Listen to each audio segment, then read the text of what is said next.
adding my personality to the bag, and it really ended up being a great dumpling shape. This is my first attempt ever at making a bag. When I first saw this, it's the Nene bag from Regina Pio.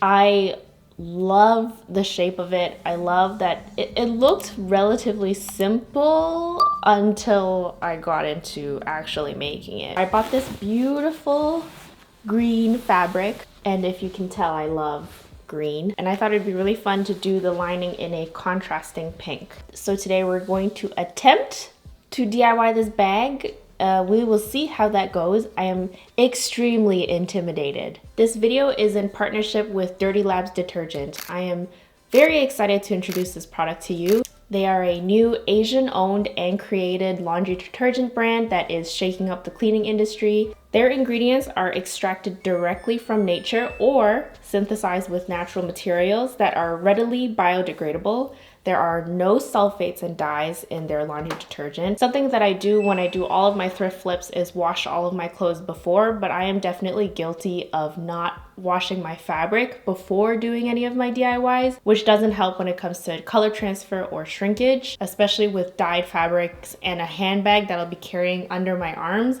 I definitely need to wash it before. And you can see the difference in concentration. You only need like a teeny bit of the Dirty Labs detergent versus traditional laundry detergent, and this is already laundry detergent that is considered eco-friendly. It's currently only available in the US, but they have plans to expand to Canada and international very soon. So I put the fabric in a laundry bag just to protect it from tumbling too much in the laundry machine, since the fabric is raw cut and woven. I'm using the fragrance-free detergent from Dirty Labs this time, but they also have the signature scent, which has bergamot, magnolia, and cedar. So after washing and air drying, we can go straight into the DIY. As usual, I planned everything out to the best of my ability. This took me 5 hours of thinking. I found a couple of tutorials online about making a lunch bag and making a makeup bag, and it's pretty similar. So I have the green fabric, the pink lining, and very heavy duty interfacing to give the structure. The weight of this fabric is pretty heavy already, but just in case I want to add interfacing to it just to strengthen up that shape, because I do think that this is a very structured bag. These are the pattern pieces you'll need. You can screenshot the next few shots to make your own version. Keep in mind though that throughout the tutorial I'll have notes on what needed improvements. The Nene bag is actually a cylinder, but I wanted to make mine more of a dumpling shape, so my pattern was slightly different from the original. First, iron on all 4 of your interfacing pieces to the body fabric. I cut 2 extra long pieces because we're going to be pleating the fabric. The interfacing is just a bit smaller than the body because I was worried that my sewing machine wouldn't be able to handle the thickness. Then on the 2 large fused pieces, round the top corners as well as mark 2 inches in from each side of the bottom.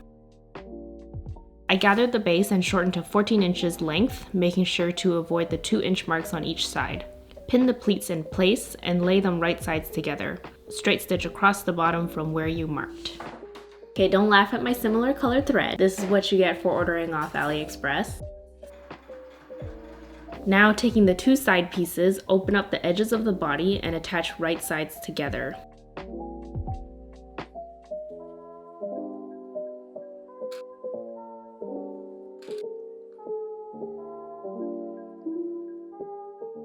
I did this by sewing down the sides and half the bottom before flipping the fabric to the other side and continuing.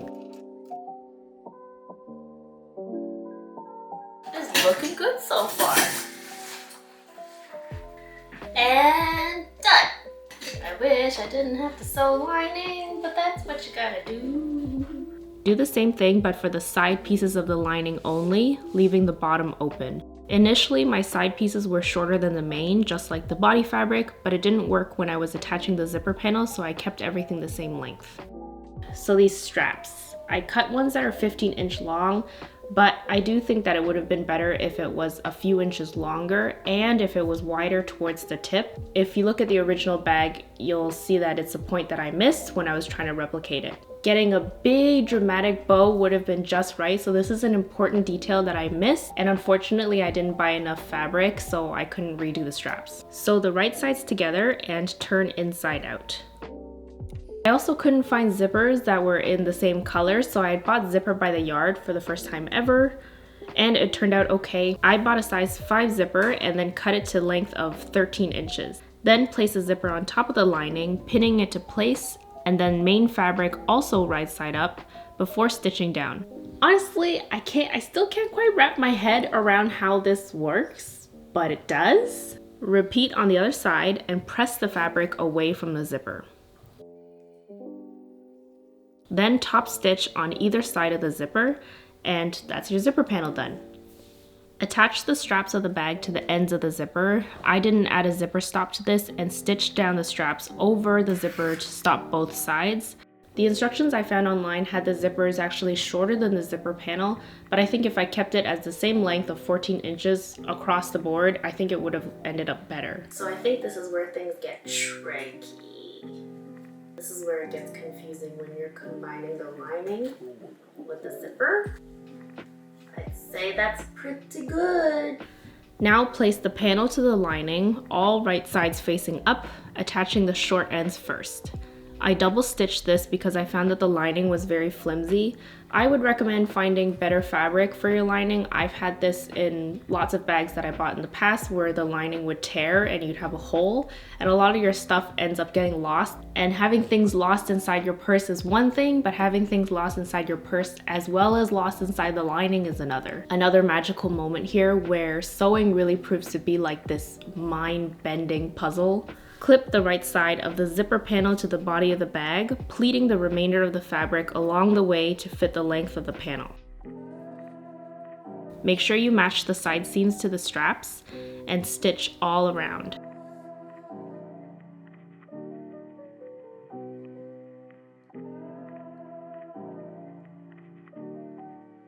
I found it best to stitch down the length first, then stitching new down the straps.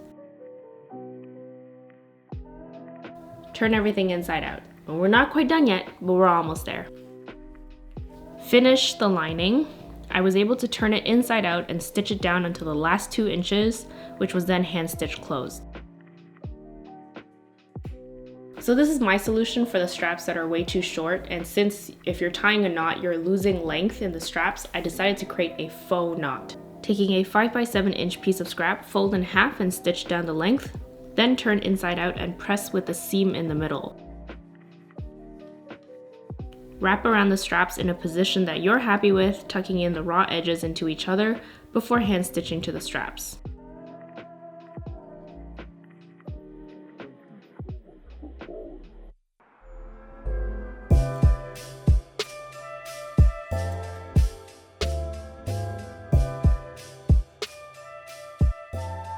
So this was not the easiest first attempt at making a bag ever, but I would say that the pleats allow you a bit of an excuse to have more of an organic shape.